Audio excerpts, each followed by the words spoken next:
It worked this morning. No reason it shouldn't work now. I'm pretty excited about it. Took 4 tries, but feel like I'm doing it. I'm really doing it. Cool. Okay, so is there anyone here that didn't get the schedule last day? Cool. Oh.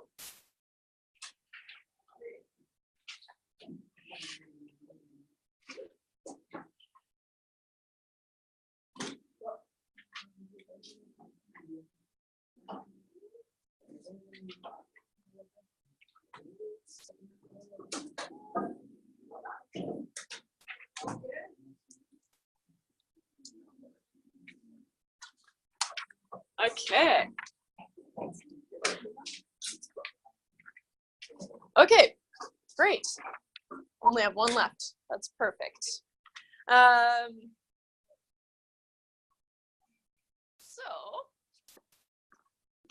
everyone should have one of those, and I should be all hunky-dory up here. Where did I put my, there. That's it. All right, so we'll just start with a quick review. I'm going to close the door.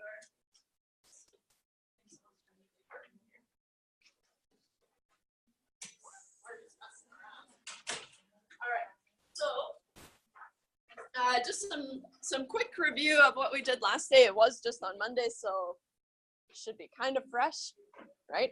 But let's do a little bit of review. All right, what did we talk about?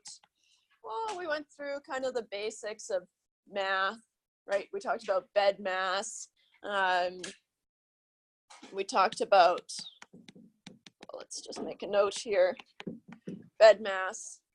We talked about fractions, right? How do we add, subtract, multiply, divide fractions, right? So we went over the rules for that. And remember, a fraction is just a numerator, oops, over a denominator, right?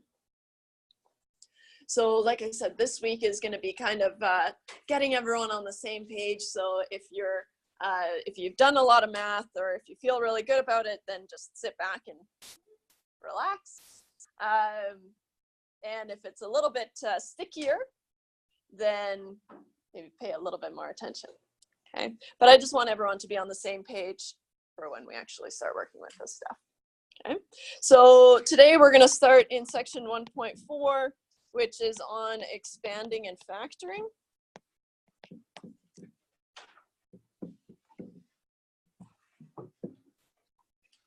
Expanding and factoring.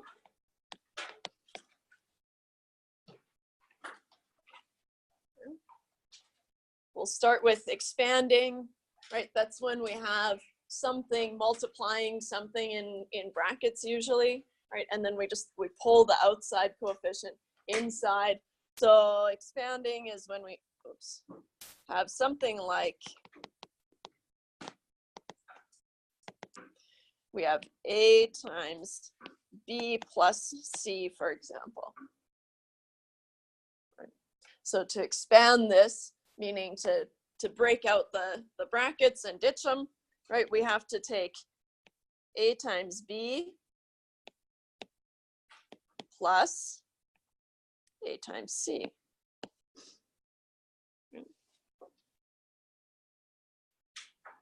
So the A is multiplying both the B and the C, but then they're being added together. Right? So quick example, if you have something like 4 times A plus 3, right, and I tell you to expand it, right, or the goal is to just get rid of the brackets, then you're going to end up with, right, 4 times A plus 4 times 3.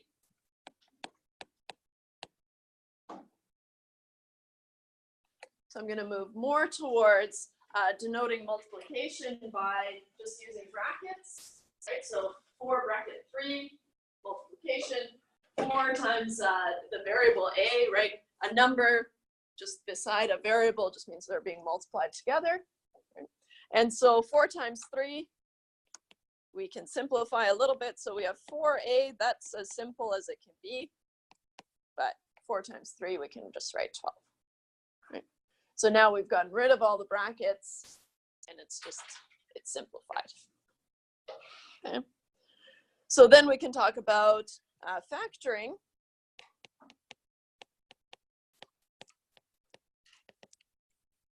Factoring is just expanding in reverse, right? So we pull out that common multiple and pull it out front and put the rest in brackets. Right?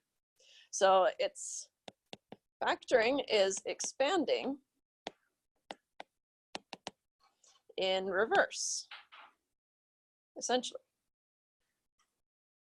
So taking the familiar 4a plus 12, 4a plus 12, we can scan this and say that, okay, well, we have a common 4, right? A common multiple of 4.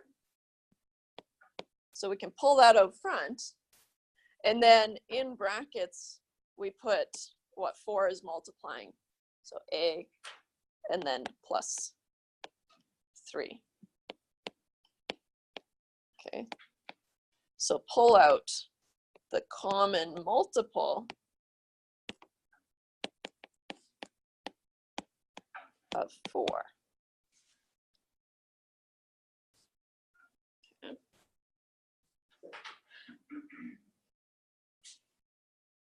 Or in general,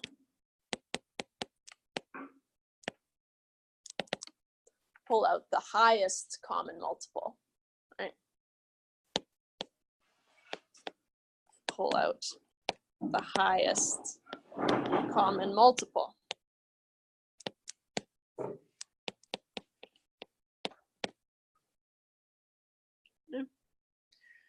So, for me, I like expanding. I don't know about you guys.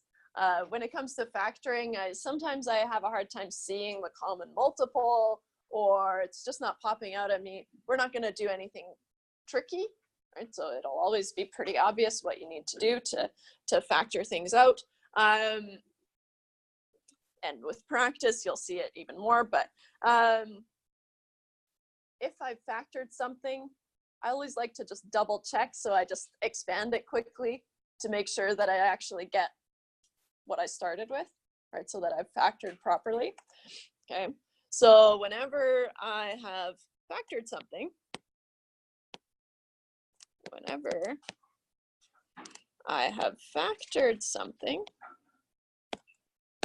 oops.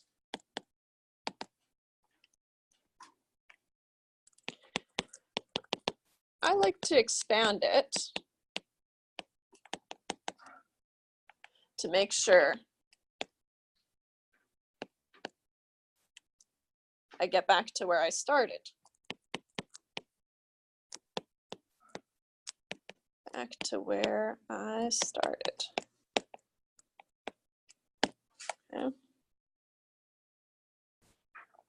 For example, throwing in some variables here, if I asked you to factor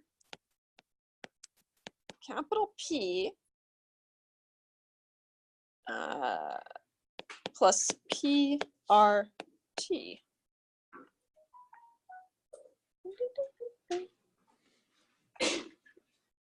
Reminds me, did I turn all my plingers and ringers off? Probably not. We only have one common multiple, right? P. So we can pull that out. So variables, they work the same. So we can pull out that common P. And let's not forget about, technically we have 1 times P here in the beginning, right? So we have to put the 1 initially, and then the 1 plus RT in our brackets, right? So 1 plus RT. So let's just check it. So check that P times 1 plus RT actually equals the P plus PRT that we started with, right? So p times 1, that's just p, and then plus p times RT, phew. Oh, that's a terrible check mark. Let's make it cool. Check. Right. Obviously, this one's pretty quick and simple, right? But once you're trying to factor out kind of bigger things, then it is a good idea to check back, because what if you forgot something, right? And then you're hooped. Okay. Any questions so far? Ooh. All right. How about something like example 21? If I ask you to factor 3b plus ab plus bracket 1 plus t times b.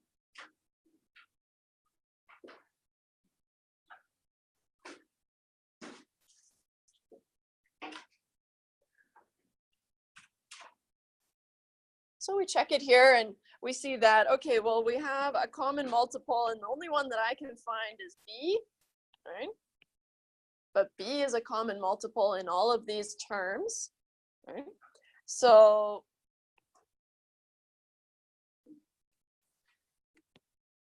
we factor out the common multiple b. Okay. So we get, I'll just write out our little equation or expression. 3b plus ab plus 1 plus t times b is going to be the same as, and I just pull out the b in front, b times, bracket, 3 in the first term plus a in the second term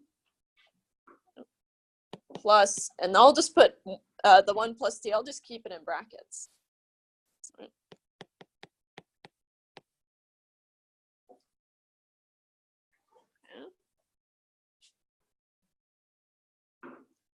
And if we want to check this, right, check that b times 3 plus a times, oops,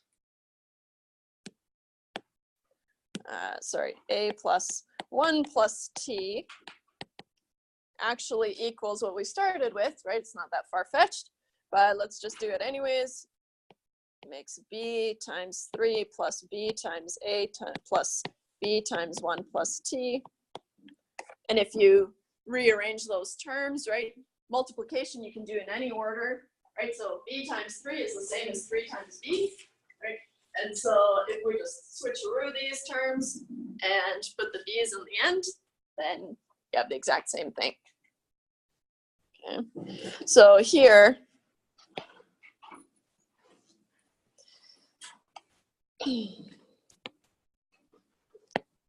changing the order inside each term,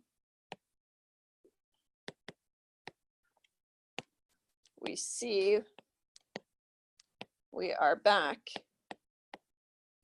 at 3b plus ab plus 1 plus t times b. Okay. And just as a little side note here, right, each of these is a term.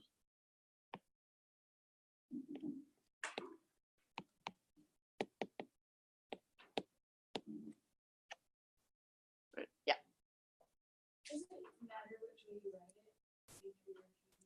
No. I like to have the coefficient in front and then the variable second. Sometimes I get sloppy, but it doesn't matter because they're multiplying, right? 2 times 3 is the same as 3 times 2. So they're interchangeable, but yeah, thank you. Okay, so notice that I kept the 1 plus t inside the brackets. I don't need to, right? I'm just adding all those things, right? So they're not, the 1 plus t isn't being multiplied by anything, so we could just lose the brackets, right? That's allowed. So what if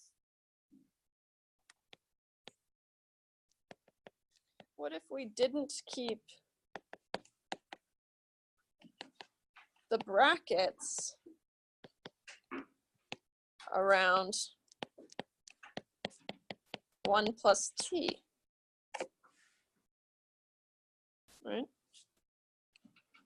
So we'll just start again here. We have 3b plus ab plus 1 plus t times b. If we have to factor it, right, we pull out the common b again. B times 3 plus ab plus 1 plus t. But like we said, we can dissolve the brackets because they're not doing anything, right? So this becomes b times 3 plus ab plus 1 plus t. Right? We can simplify this slightly, right? We can add the 3 and the 1, like 4.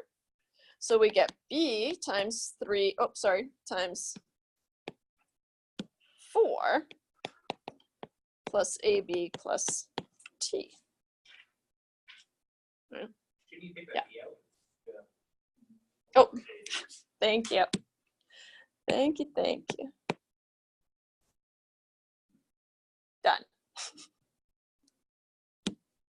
Look at you guys on the ball. That was a test. No, it wasn't. Okay. So, but that's good. So, yeah. So bracket A plus B, bracket B. Shouldn't they be multiplying each other? And not because benchmarks brackets first. Yeah. Do you mean? So I mean it should be 3b plus ab plus b plus t, and then you take out b as a common, and then Yeah, so the b here is multiplying the 1 plus t together. so should it be multiplying first, and the statement should be 3b plus ab plus b plus t, and then take the b out. You don't have to, because you would have just pulled out the common b anyways. I'll show everyone else what you mean. How about that?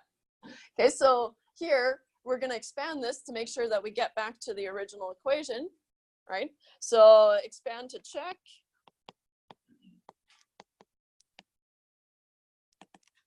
Okay.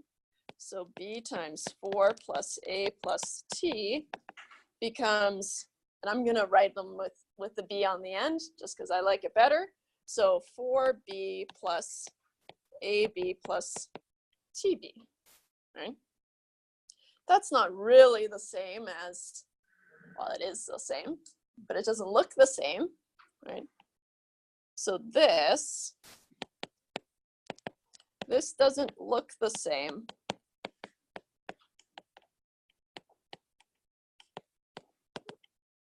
as 3b plus ab plus 1 plus tb, right? But if we take 3b plus ab plus 1 plus t times b, we get, and we pull the b inside and multiply it out first before we factor, right? We get 3b plus ab plus 1 times b is just b plus t times b. Okay. And then if we collect like terms, right, we have a 3b and a b, so we can collect those. The rest we can't simplify anymore. So we have 4b plus ab plus tb, which is the same as what we got, right? So the order there doesn't matter. And in fact, because the b is already pulled out, I would just leave it. But doesn't matter, whatever your preference is, just do it, right? So 2 different ways that you can get to the exact same thing. So this is the same as we found.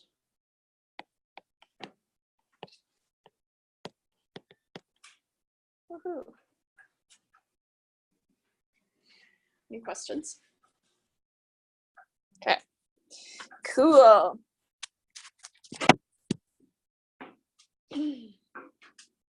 What if what if we have to expand something like, what if we have to expand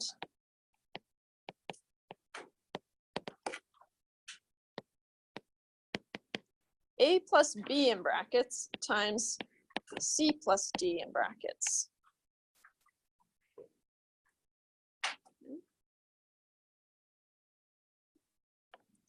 We have two options. Again, get us to the same point, right? So whichever one you prefer, that's good.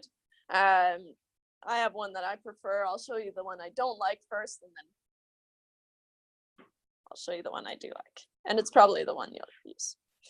So we have two options, both equally good, legal. Okay.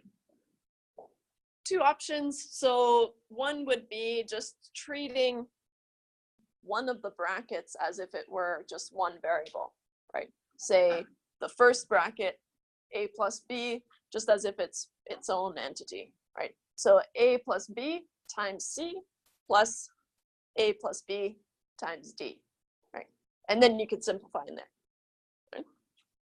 So the first one would be taking A plus B times C plus D and getting A plus B times C plus A plus B times D.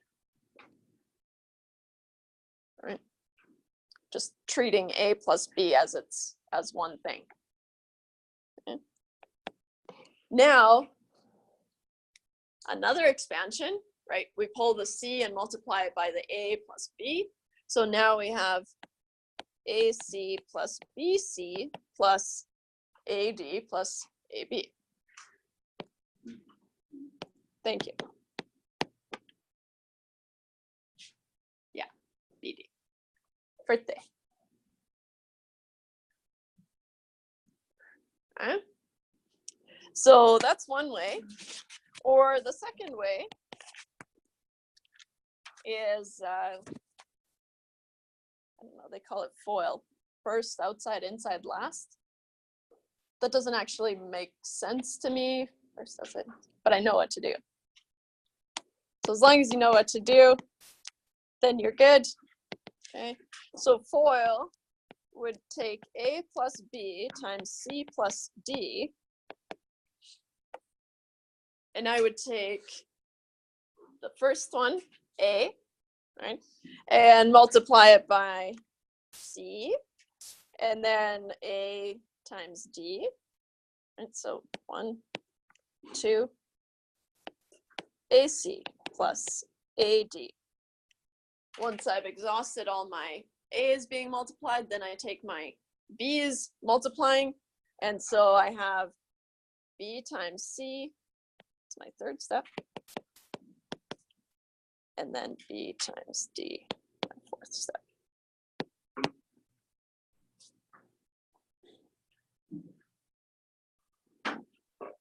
Which these two are the same, right? Once you rearrange your terms slightly, but they're the same. So whichever way you prefer, that's good. Pick one, stick with it. Try out both. I don't know. I don't care.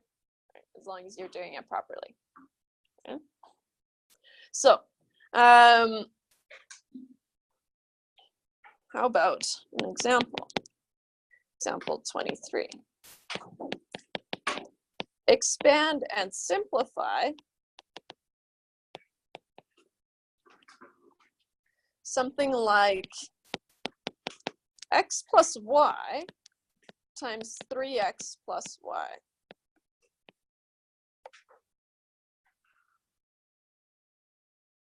Okay. So let's just write it out and then we'll simplify, right? I'm going to use the FOIL, take one term, multiply it by the next one, okay?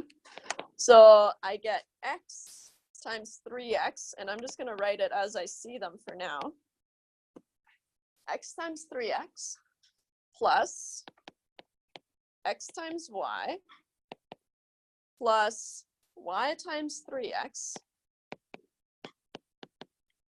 plus y times y. Pardon? Oh, nothing? Okay. This means we have to know how to deal with multiplying variables, right? X times x is x squared. Okay. So in general here, let's just have a little kind of. So in general, if we have x to the power of a times x to the power of b, to simplify it, right, you're going to add the powers. So that becomes x to the power of a plus b. Okay. And that's why x is technically to the power of 1, right? So you have x to the power of 1 times x to the power of 1. Combining those, you get x squared. Okay. So these are rules that I expect you to know. So x to the power of 1 times x to the power of 1 is x to the power of 1 plus 1 x squared. Okay.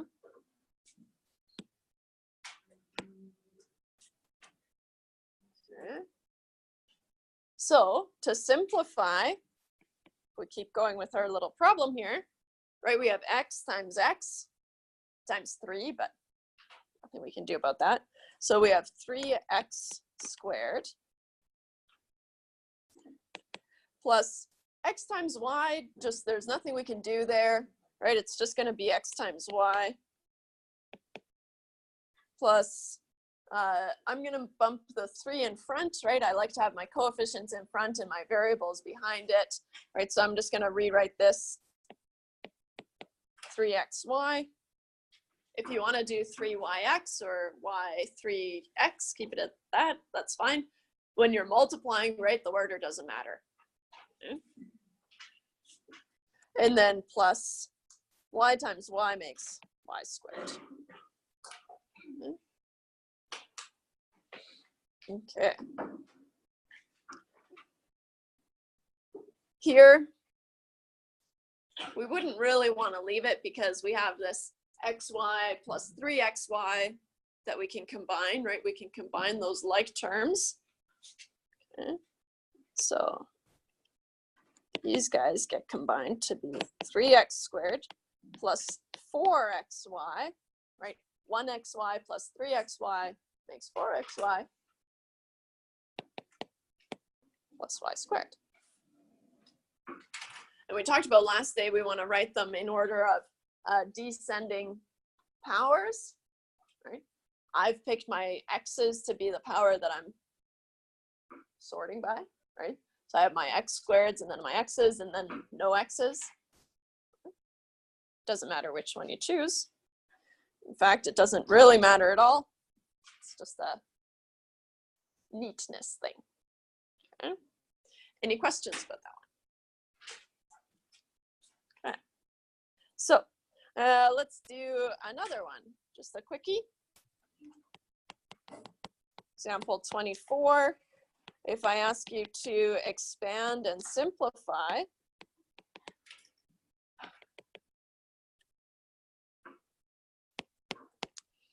x minus 2 in brackets times 2x squared minus 3x minus 4.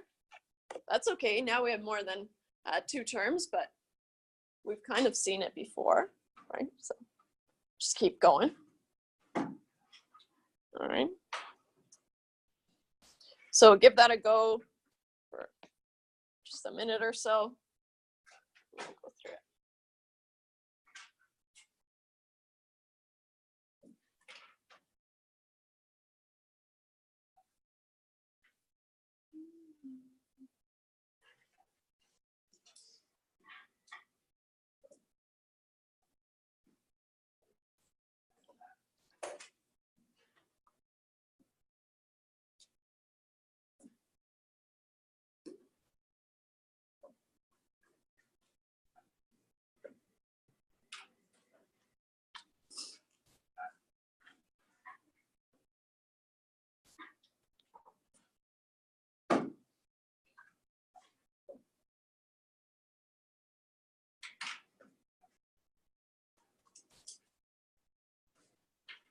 Okay.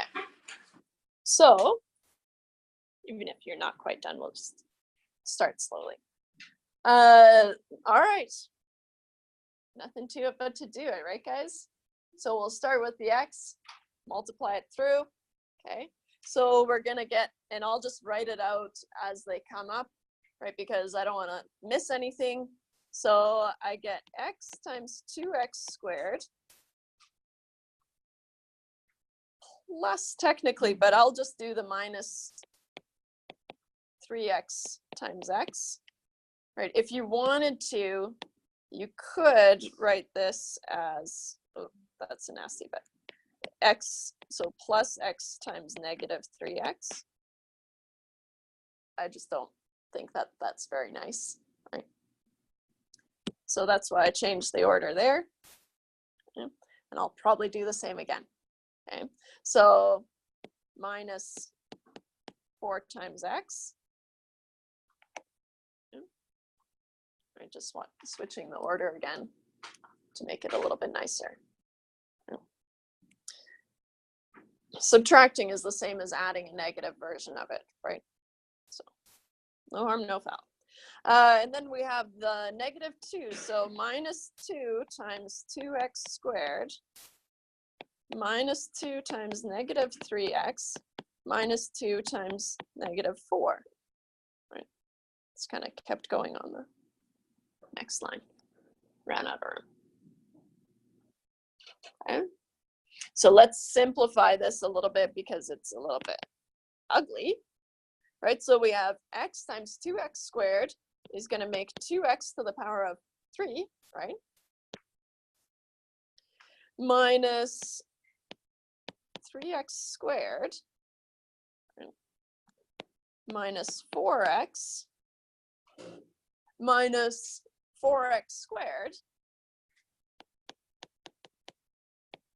And then negative 2 times negative 3 makes, thank you, positive 6x. And then negative 2 times negative 4 makes positive 8. Right? And so we're going to collect like terms.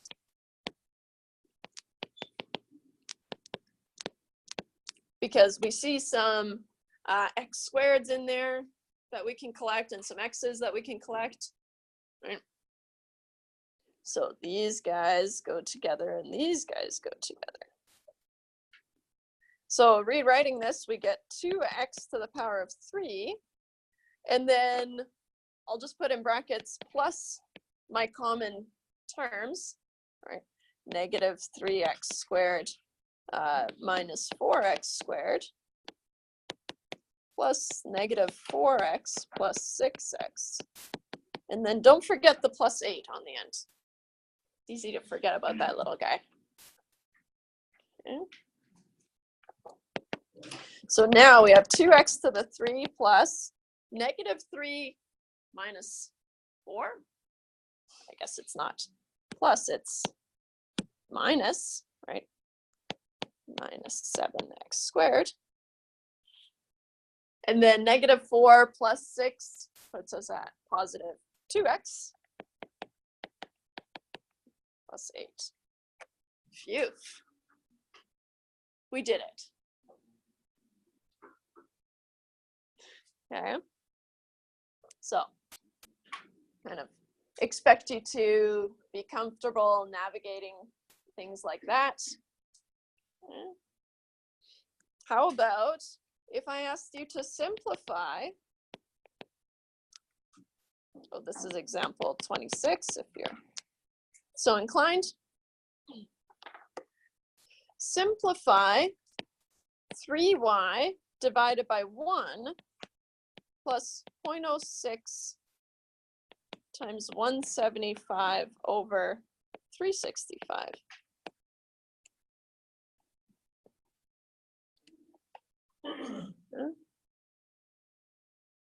Okay. Couple of ways. What we're going to do, right, is we're going to deal with, there's nothing to deal with in the numerator quite yet, right, because there's just 3y. right? But in general, we would deal with the numerator and the denominator independently until the very end, right? So we're gonna do that same thing, basically ignoring the numerator until the end, right?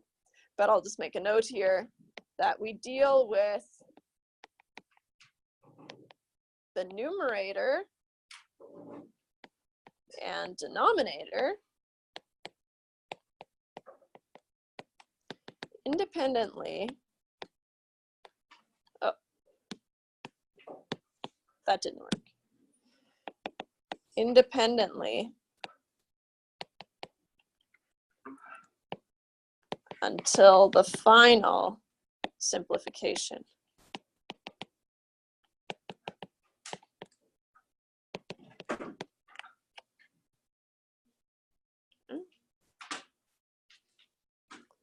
Great. All right. So that's all good. So let's rewrite this out. So we have a fraction. Technically, we could have two fractions if we wanted to. 0.06 is technically 0.06 over 1, right? So if it makes it easier to visualize, then let's rewrite it, right? So we have 3y, write it over here, all over 1 plus technically 0.06 over 1 times 175 over 365.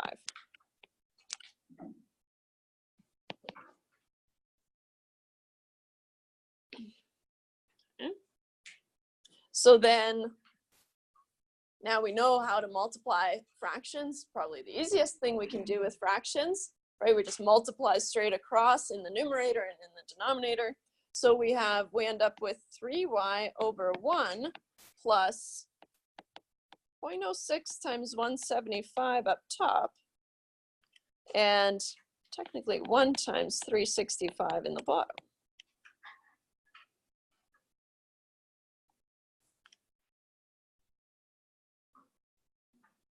Yeah. 0.06 times 175 divided by 365, I'll just tell you, makes 1 plus 0.0288.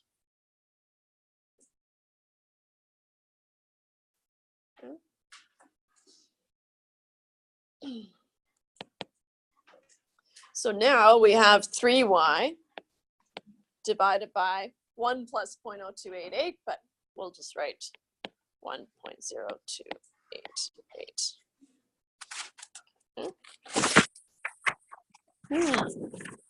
Looks pretty good.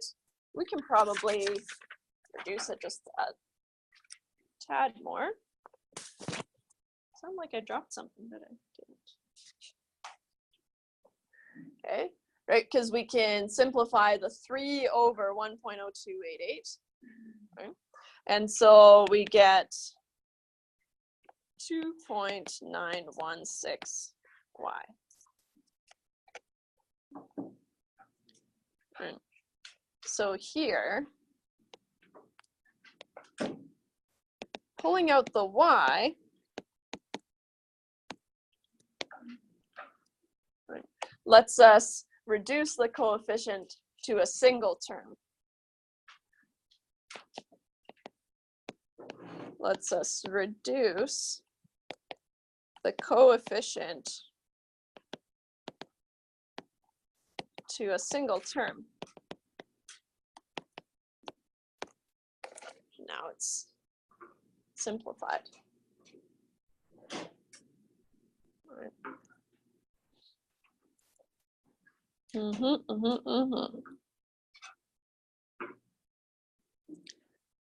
Any questions about that? No?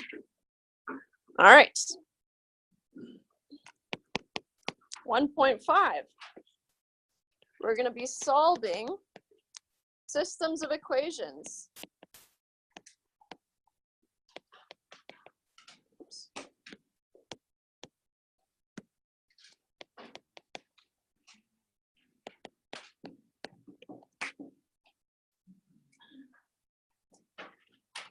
Solving a system of equations. Okay. So let's just talk about what a system of equations might be first, and then might ring a bell, might not. It's okay. So a system of equations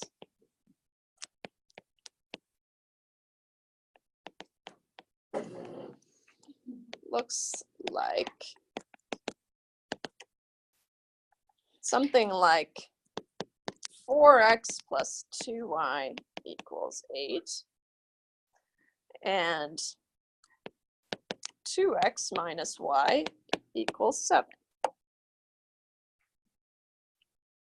We have two equations making a system of equations. And for variables, we have x's and y's.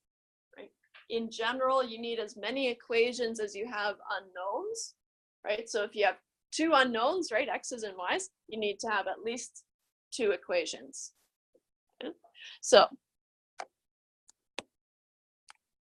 two equations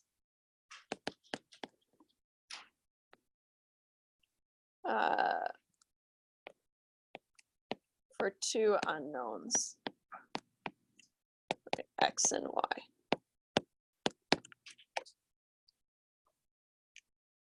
If you have three unknowns, x, y, z, then you need three equations. Yeah. Uh-oh.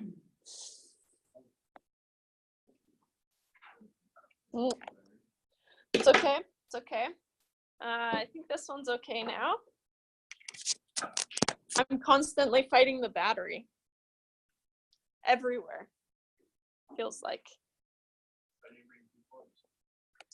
That is a really good question. I max out at 1, I guess. Oh, and I'll just make a note here. So to solve a system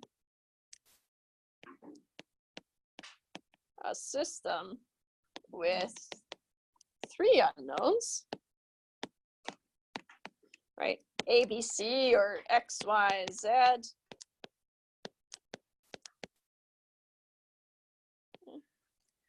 We would need to have at least 3 equations.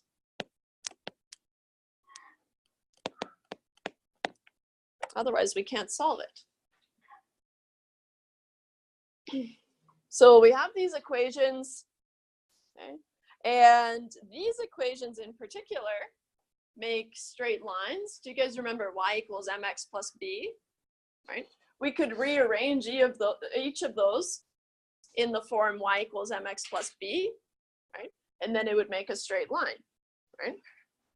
And so we've got 2 straight lines, and solving the system means if you have your x and your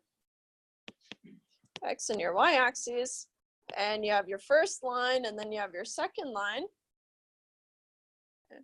solving the system means finding the point where they intersect, right? Where both lines are true at the same time, right? So solving the system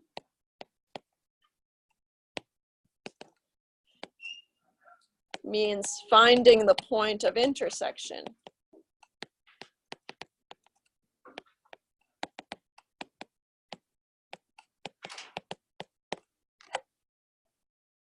So this graph probably looks a little bit familiar, right? If you've seen a supply and demand curve, I'm not going to teach you anything about them, right? I'm going to teach you how to solve the systems, right? But this is the point of equilibrium, right? Where the supply curve and the demand curve are on the same level, and it's kind of optimized, right? There's not too much supply, there's not over demand, right? And so that point is going to be important, right? So if you guys remember kind of points on a grid, right? This point would have some XY coordinates. right? So the point of intersection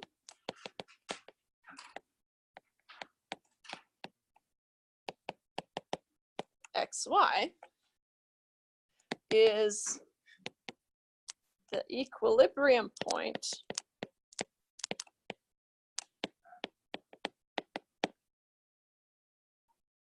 I'll just period is the equilibrium point, right? So we need to find, oh, never mind, not period. So we want to find the values of x and y. We want to find the values of x and y at this point.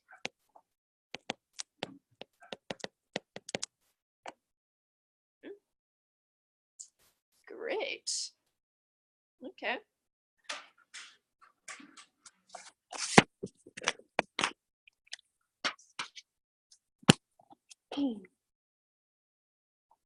So there's two ways that we can go about doing it. I'm going to outline them both, but really I'll just be using one because I find it gets confusing. If you're interested in the other way, then the textbook goes through it, right? Or you can ask me. But I'm going to stick to one because otherwise it gets too confusing. Right? Doing the same thing multiple ways, good sometimes, but not always. Right? So there are two common methods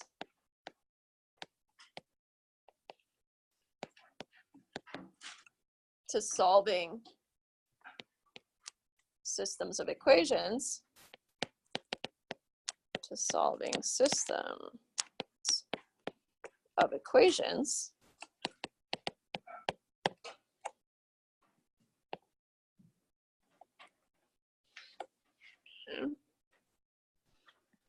So the first one is by substitution.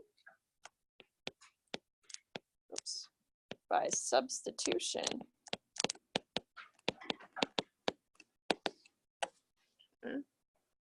So if you have a system like this one, right, solving it by substitution would mean, and we'll go through it, we'll write it out, but I just want to talk about it.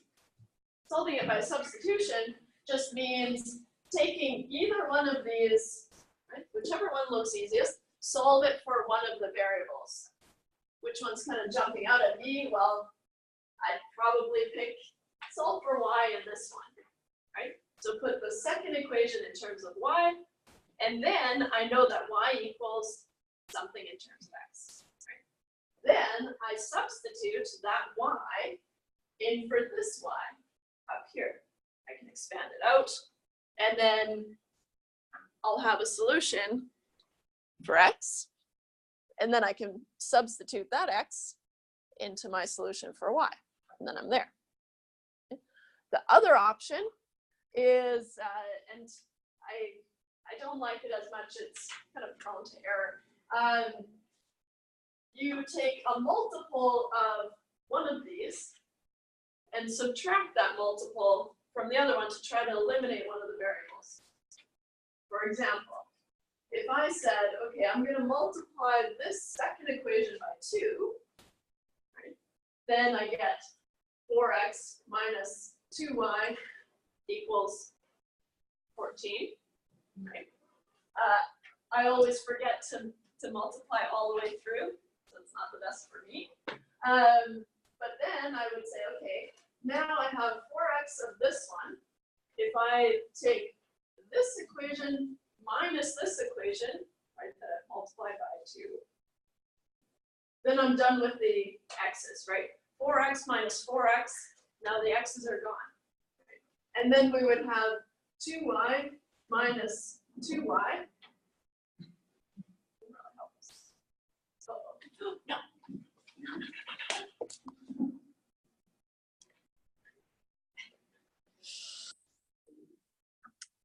It might have stopped recording. I'm not entirely sure.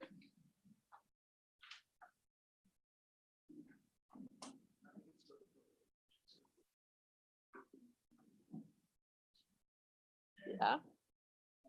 Fingers crossed. Okay, here we go. Oh boy. Well, hopefully. Hopefully. Okay. So, well, it wouldn't. The lines wouldn't go away because here's the table. Right. You would have 2y minus negative 2y. You know, that's 4y, and then 8 minus 14, and then you'd have your y. Sorry. Can you tell it's not my preferred method? It's it can be a little bit quicker, but I don't know. I like the tediousness of substitution. Solve for this one, put it in. Solve for that one, put it in. Okay, but let's just summarize them here. Okay, so by substitution, that's the one that we're probably going to use, or I'll use for sure. So solve for a variable in either of the two equations. We'll only ever deal with a system of two equations, right? Two unknowns. Either of the two equations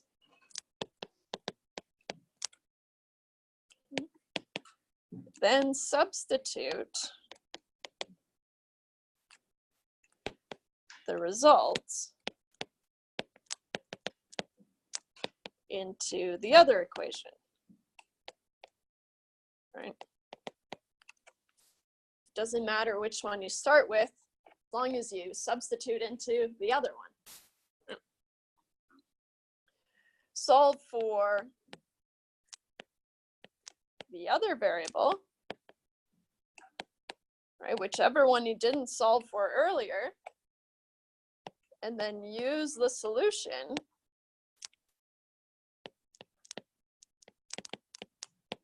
to solve for the first variable.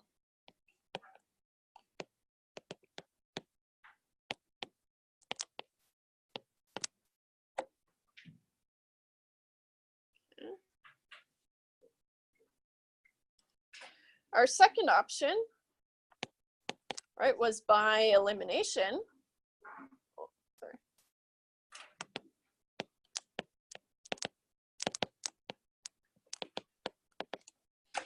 Okay. So that's where we take a multiple,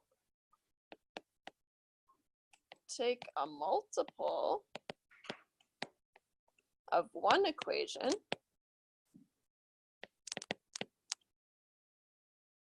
and add or subtract, whichever one works for you, right? And add or subtract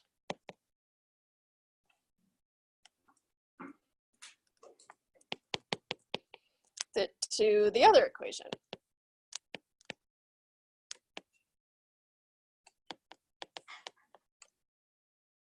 Okay.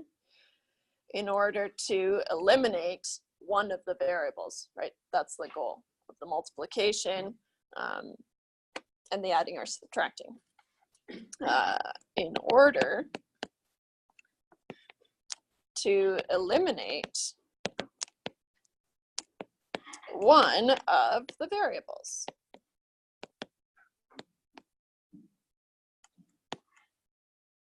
Okay. Now you will be left with one variable that you can solve for. Now you will be left with one variable which you can solve for. Oops. Which you can solve for. It's very nasty. Oops. Keep writing, finishing with a weird letter.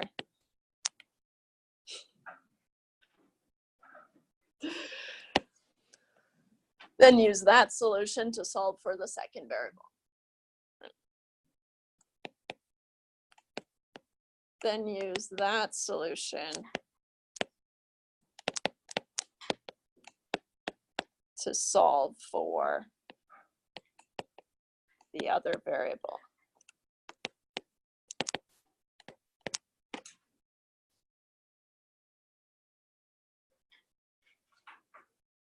Okay. So just as a note, so you all have it, I prefer solving by substitution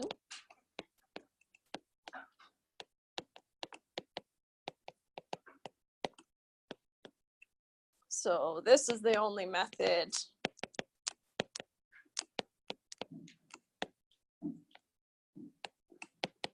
I will use, right? They're equivalent, get to the same thing. But the textbook, of course,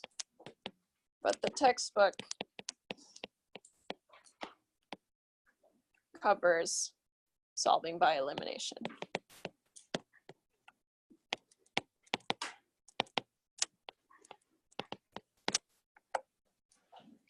Okay. Any questions before we do an example? Cool. So let's actually solve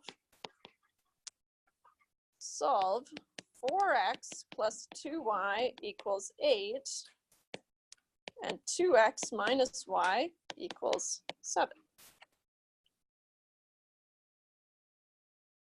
In talking about how we're going to deal with these, right, we talked about the first equation, the second equation, right, and that kind of stuff. So I like to number these so I can refer to them, right, as 1 or 2. Okay. So, like I said, I pick whichever one is the easiest to solve for in one of those equations. I'm going to solve for y, right, in the second equation, just because that's the easiest. Right? Solving for y in the first equation looks okay too, right? They're all divisible by 2, so could be okay, but I'm going to stick to my guns, and I will solve for y in equation 2. Okay. So looking at only equation 2, I have 2x minus y equals 7. I want to get y on its own. A couple of ways that we can do that, right? I'll just keep y on the left-hand side and move my 2x over to the other side. So I'm going to have negative y equals 7 minus 2x. Okay. And then I have to shake that negative, right? Get the y on its own. So then I divide by -1 on both sides, right? But bringing the negative over, I just get -7 plus 2x, right? I can just bring it over to the other side. Okay. Cool. Yeah. Oh, because the easiest way to ditch the negative, I'd say, is just multiplying both sides by -1. Because then -1 times -y makes positive y. But then we have -1 times 7 times -2x, or 7 minus 2x, sorry. Right? And so then you have to break out the -1, -7, and then minus 2x makes positive, plus 2x. Okay.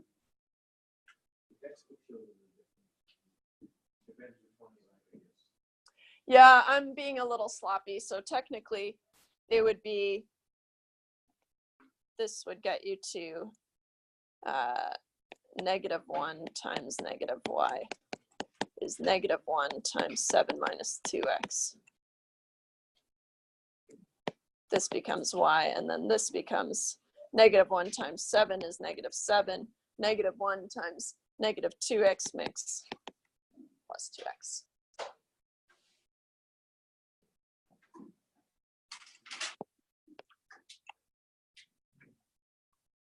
So the textbook probably has something similar to that.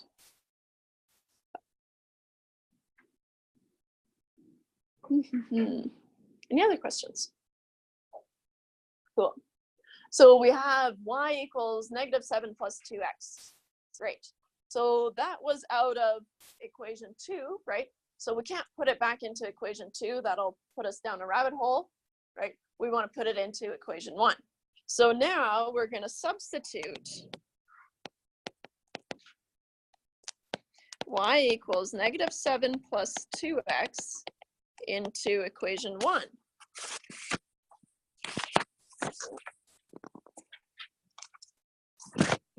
So equation 1, just make sure, 4x, yeah, was 4x plus 2y equals 8, originally. Now we're saying y equals -7 plus 2x, okay? And so we have 4x plus 2 times, not y, but -7 plus 2x equals 8. Okay. So now we can expand those brackets, right? So we get 4x, and then 2 times -7 makes -14, and then 2 times 2 makes plus 4x is 8. Okay. And so we have 4x plus 4x. We can combine like terms. And so we have 8x minus 14 is 8. I'm just combining those like terms. And now we're trying to solve for x, right? So we're just going to keep simplifying until we have something for x. Okay. And so we have 8x is 8 plus 14. Okay. And so we get 8x is 22. So close. So x is going to be 22 divided by 8. Can always give it a go on our calculator. 22 divided by 8 gets us a nice 2.75. So if it gets us a nice number, let's use it.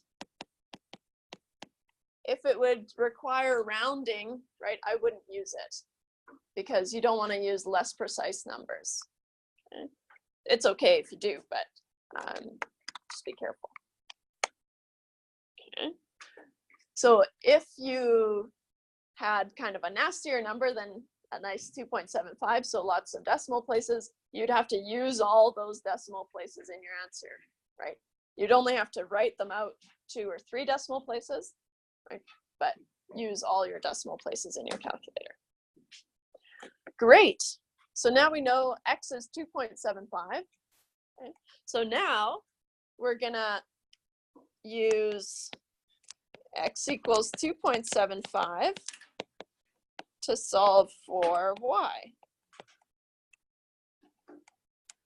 We already said that y is -7 plus 2x, right? We already solved for y, so we can keep that one or use that one. You can use the first, any of the equations if you want. The first two or this y equals, they're all the same. Okay. So we know x has to be 2.75, so y must be -7 plus 2 times 2.75, making y is -7 plus 5.5, so y is -1.5.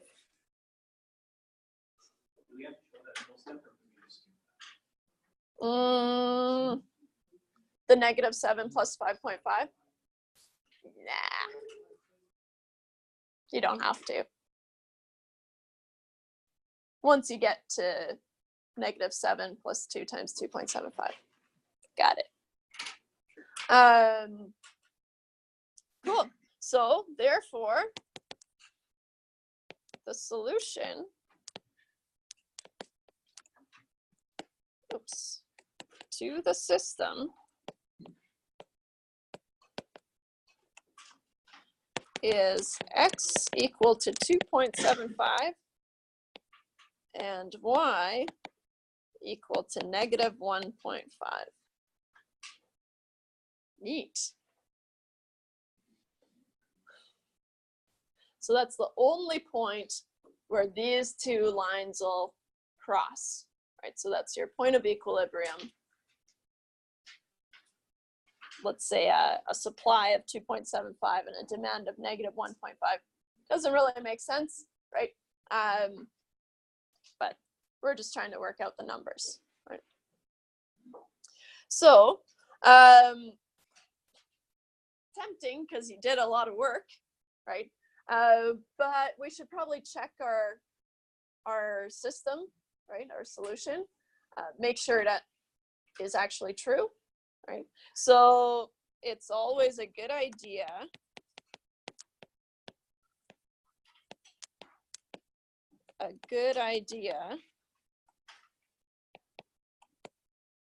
to check your solution,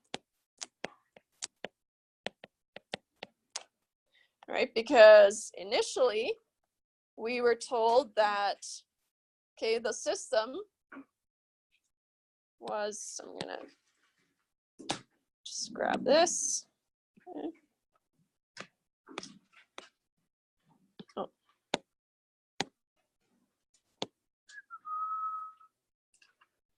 Okay, so we were told that this has to be true, right? This system. And now we have x is 2.75, right? And y is -1.5. You can just check your answers, right? Make sure on the test that you have the right answers. No reason not to, right? And so for equation 1, you're just going to make sure that does 4x plus 2y actually equal 8, right? So 4 times x was 2.75 plus 2 times -1.5. Does it equal 8? Puts you at, I'm going to cheat a little bit here, 11 plus -3. 11 minus 3. 8 is 8. Phew. That's great. How about equation 2? We'll just check it because we can. 2x minus y is 7. So again, 2 times 2.75 minus -1.5. Does it equal 7? Okay. Makes 5.5 plus 1.5. It does equal 7. All right. That's great. Phew. Got to that point and things didn't check out. You'd have to probably just redo the whole question. Sucks, but something went wrong. Okay, how about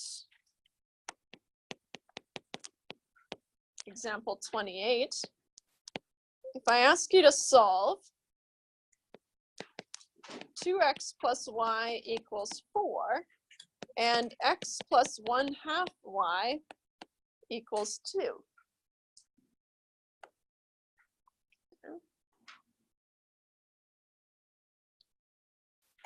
I'll let you have a quick stab at it, but it's a little bit of a curveball, so I won't give you too long. Okay.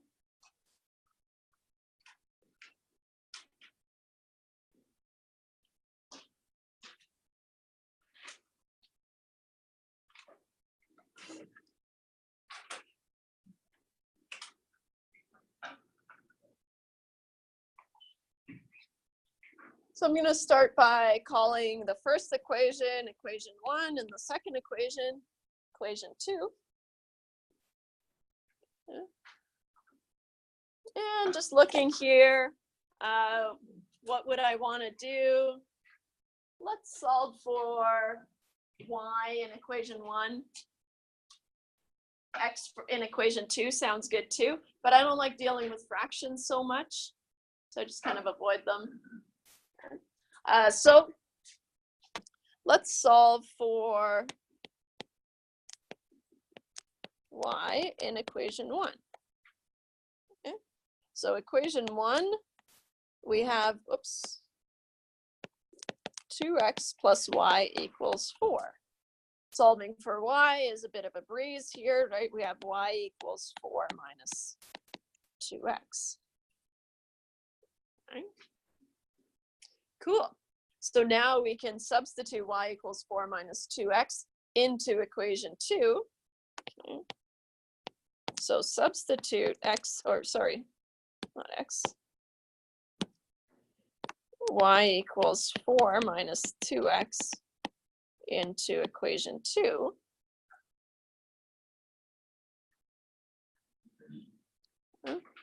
So equation 2, we have x plus 1/2 y equals 2.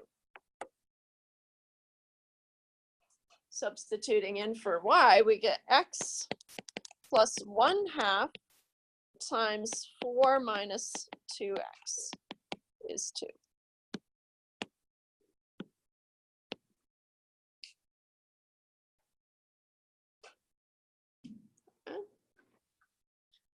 Well, just like the coefficients that we can expand in, right? We can still expand in the half, right? Luckily, 4 divides by 2 and 2 divides by 2, so it makes it nice and clean, right? So we get, because the goal, right, is to solve for x here, get a value for x, and then we can solve for y, right? But so we have x plus 4 divided by 2 makes 2, minus 2 divided by 2 leaves just x. Collecting like terms, right? We have x minus x. Okay. Don't worry. 2 equals 2. I think we're all on board with 2 equals 2, but what does that mean? So when we get a statement like this, right, what it's actually saying is it doesn't matter what x you put in, it's always going to be 2 equals 2, right? It doesn't matter what x is, you're always going to get a true solution. Okay, that's pretty neat. What does that mean? That means you have an infinite number of solutions. Right?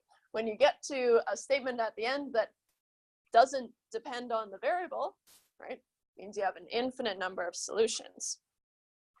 So as 2 equals 2 is a true statement,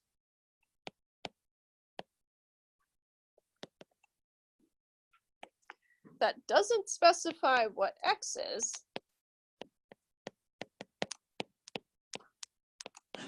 specify what x is, okay, we have an infinite number of solutions.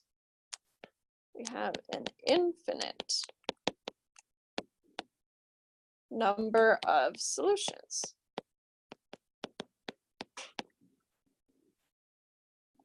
That would be the answer.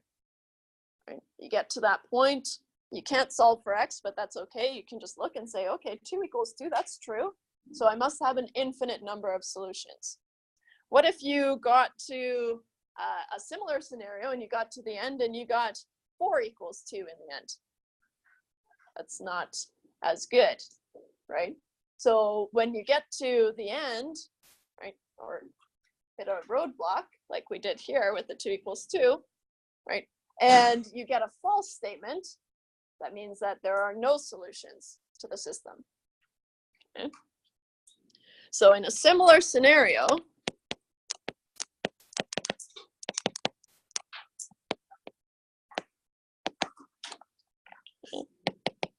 if you get to the end,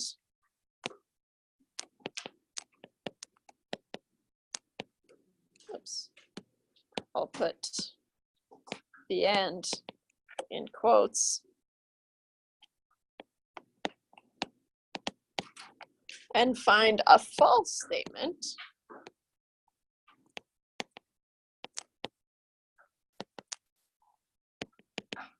like 2 equals 0, for example, something like that. There are no solutions. No solutions to the system.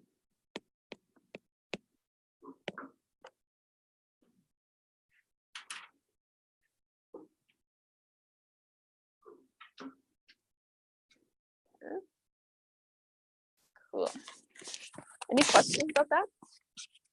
If we wanted to get rid of that half, could you just multiply everything by 2? Yeah. Yes, you could.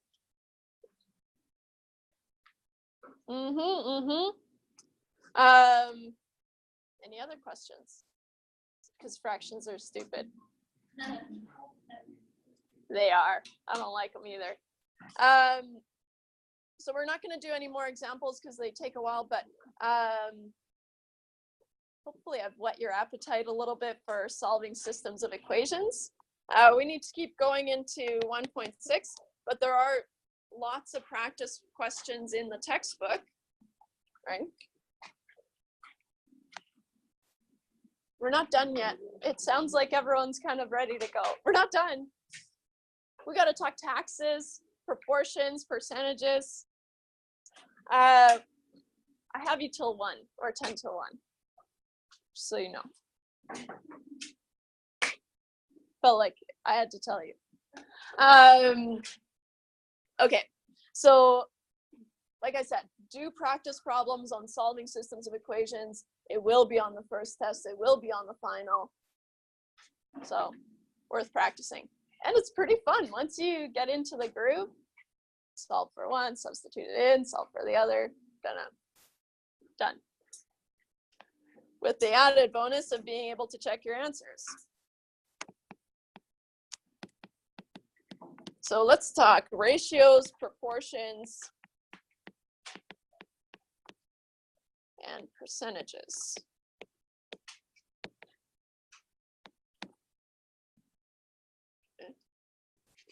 We deal a lot with percentages, right? Especially in business, you know, taxes being the most common, right? Tip percentage, that kind of stuff. So to use percentages, right? We often talk about what's the sales tax, 12 PST, 0.7%, 7 plus 5. So it is. I just pay. Right? So we talk in percentages, but in order to use them mathematically, we actually have to convert them to proportions, right? And so to use percentages,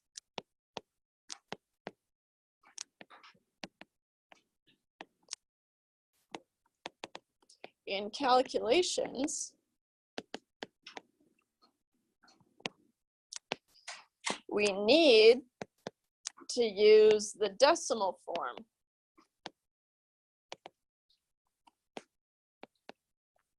Which is a proportion.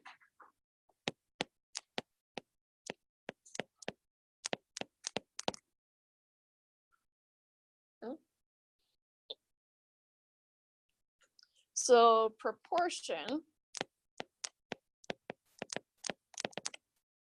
is a fraction often written in decimal form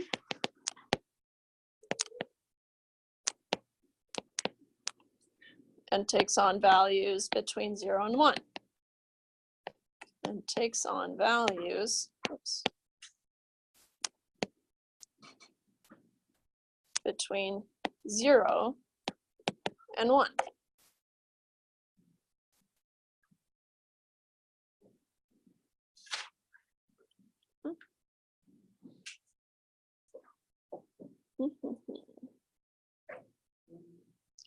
So the textbook has a cute example about the ratio of peanut butter to bread for the ultimate peanut butter sandwich. So we'll talk about that. But it's all official. Suppose that there are two goods required to make a good sandwich: peanut butter and bread, period. To be continued. No. So we know that it takes 4 spoonfuls of peanut butter to cover 3 slices of bread, right? So we need 4 spoonfuls per 3 slices of bread. Okay. So how we would communicate that is we would have our peanut butter, 4 spoonfuls per 3 slices of bread. I don't know why I put a bracket here.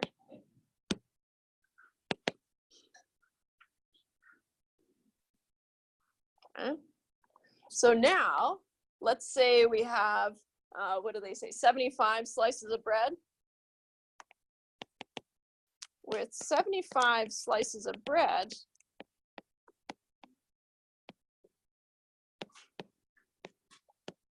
how many spoonfuls of peanut butter will you need to keep that golden ratio? Okay. So there's lots of ways that we can figure this out, right? I'm going to show you the way that I prefer, but if you get to the same answer, you did it, okay? So that's why I'm not going to spend too much time in this section. I want you to do practice problems, but you probably have some way in your mind that you would solve it anyways, right? So I don't want to mess around with that. Whatever comes naturally, that's the good way for you, okay? So I think we can just, right, look at this problem and say, okay, there is a solution. Let's find it, okay?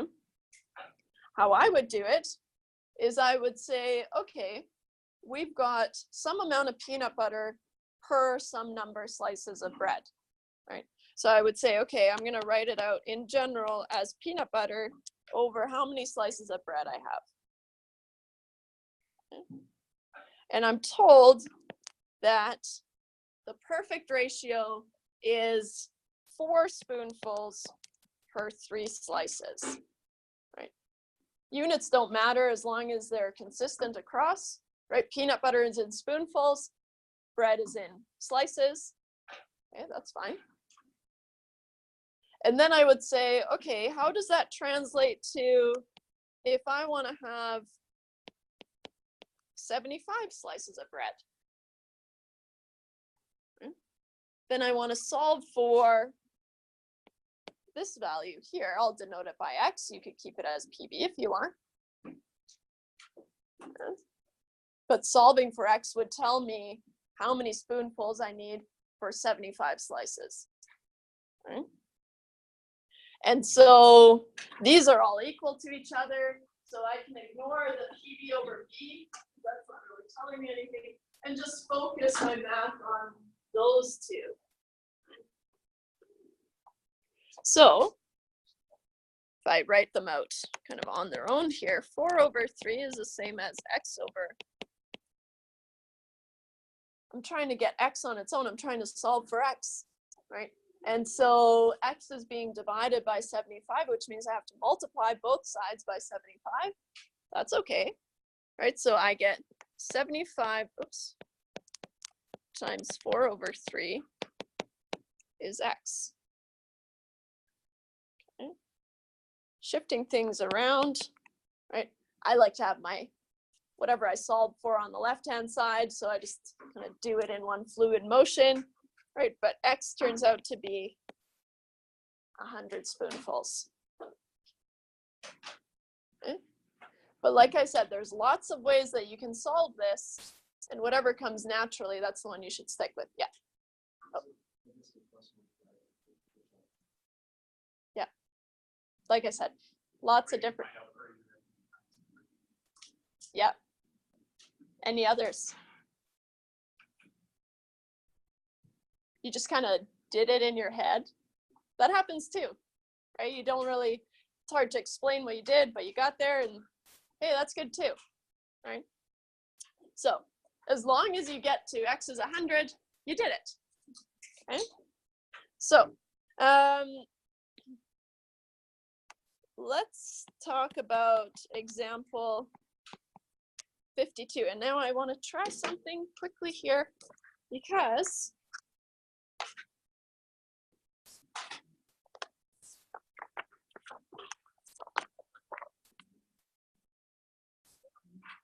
uh-oh. It's low battery everywhere. Okay, it's okay. Yeah.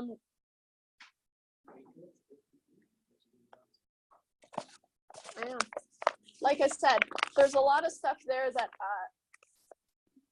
it's all the same, just a bunch of practice. Okay. So I'm sure we're gonna be ripping through this textbook in no time. Okay, so I want to take a photo and I'm gonna take it of this problem. Mostly because I just want to try it out. Okay.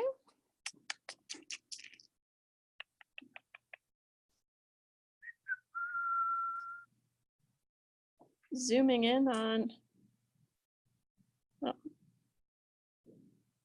oh, that's okay.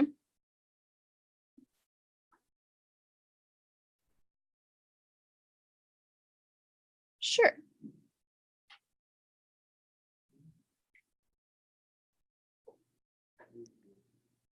It doesn't seem like much, but later when we're doing all these huge examples, we're all going to be thrilled that they're going to be in there and ready for us to use. Cool. It works. It's not perfect, but it works. Okay, so last time I ate out, obviously not me, probably Joe. My bill was $45 before 7% tax and a 15% tip on the bill after tax. So it'll clarify how much did my night out cost. Hey, good question, Joe. Okay.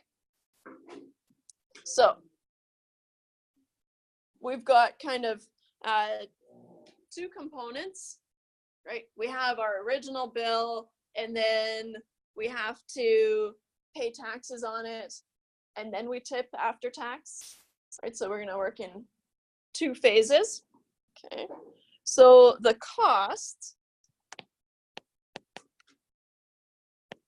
is going to be the price plus the tax. You can just see my little screenshot there. It's a really tiny bit. It'll be better when you see the notes. Okay. So the cost, right, is the before tip. Okay. And the tax, we were told, is 7%, okay, which is as a proportion, right? We have to use the decimal version. So we take 7 divided by 100. And so we're going to use 0.07, right? Which is, oh,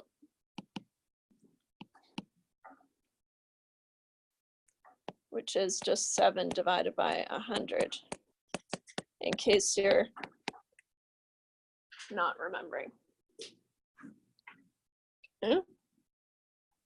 So to calculate taxes, right, you would take the $45 that it costs you. So the bill or the price was $45, right?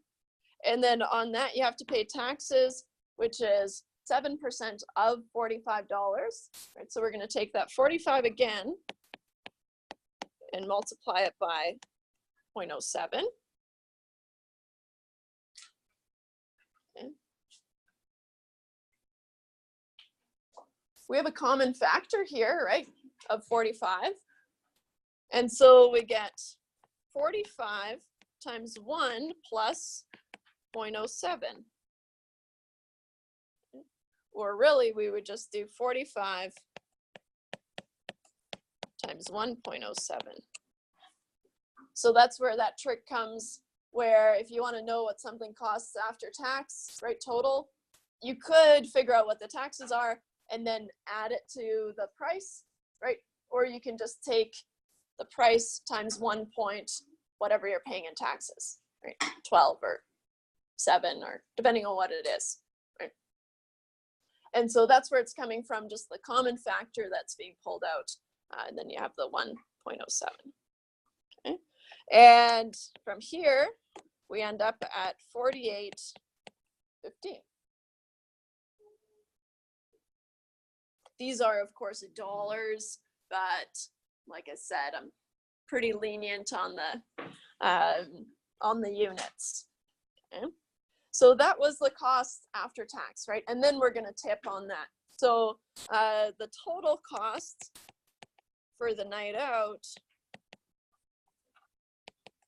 was the cost plus the tip, which is the exact same scenario, right? Now we have the cost of 48.15, and then we're going to tip, what did it say, 15%? Yeah, 15% on that cost.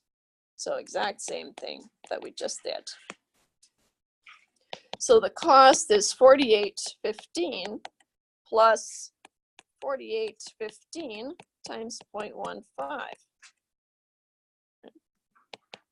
Or kind of fast forwarding, if we wanted to write 48.15, pulling out the common multiple, times 1.15, skip right to it, right? That's okay too. Putting us at 55.37. So the total cost after you paid for your meal and paid taxes and tipped on top of that would be 55.37. Great.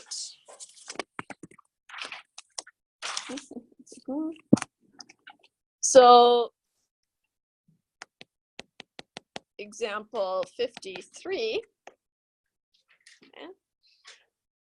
I won't do the picture thing. I was just trying it out. So a local pub has offered a $10 dinner, which includes 9% tax and a 15% tip after tax. That's great, right? So what is the cost of the dinner to the pub, right? So what are they actually selling this meal for, right? They're just saying, hey, you only pay $10. So we as customers, we only pay $10, right? And they're saying, we're gonna, in that $10, you're paying your taxes and you're tipping 15%, right? So what's the actual underlying cost? Right? That's what we want to know. And so we're basically just working backwards from what we just did, right? Unraveling this $10 into some original price of the meal, right? So the total cost is $10, which includes 9% tax and 15% tip after tax. That's important, right, for our solution.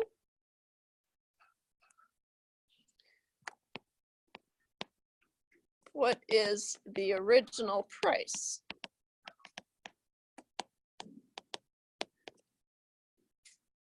Okay, so kind of working backwards, right? We have $10 is the same as, let's call it P, price after tax, right? Kind of working backwards from what we did here, we know the total cost is 10 now, right? But we don't know the costs after taxes. So that's what we're trying to find out. Okay. And we'll just skip right to the 1.15 because we know that's how it works, right? So the tip was 15%, so we have to kind of undo the 15% tip first, and then we can find the price after tax, and then we undo the 9% taxes, and then we have our root cost. Okay, so to solve for P, we just have to divide both sides by 1.15. So I like to move P to the left-hand side. If you want to keep it on the right, that's fine too. 10 divided by 1.15. Okay, not here, it's here. Living on the edge. P is 8.696. Technically, right, we're dealing with monies, so we would want to round that. I think I'm going to leave it as it is, right, because I want to have a better number at the end. But I think technically we should round it.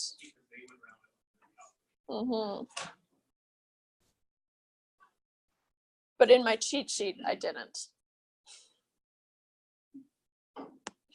Technically, I think we should round. All right, let's do it.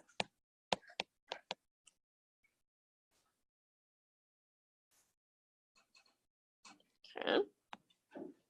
So now we know that this is the price after tax. Okay. So then the price before tax. Oh, I have them the other way around.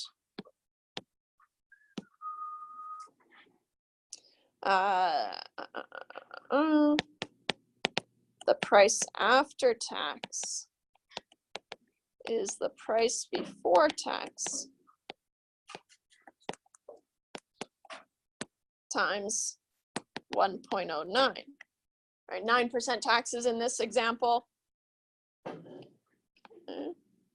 And so we know the price after tax is $8.70. PBT, price before tax, is what we're trying to solve for, times 1.09. So the price before tax, if we're solving for it, oops.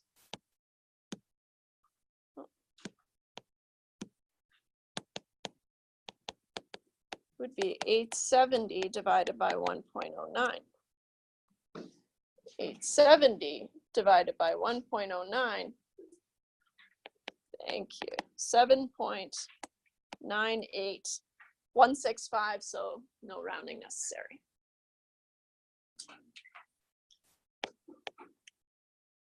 Throw in a $sign at the end and call it a day. How about that? Any questions? So that means that we're done chapter 1. And so I guess I don't see you until Monday. Have a stab at the self-test, just one page. Make sure that you've got it all under control, right? 37. And then I'll see you on Monday. Cool.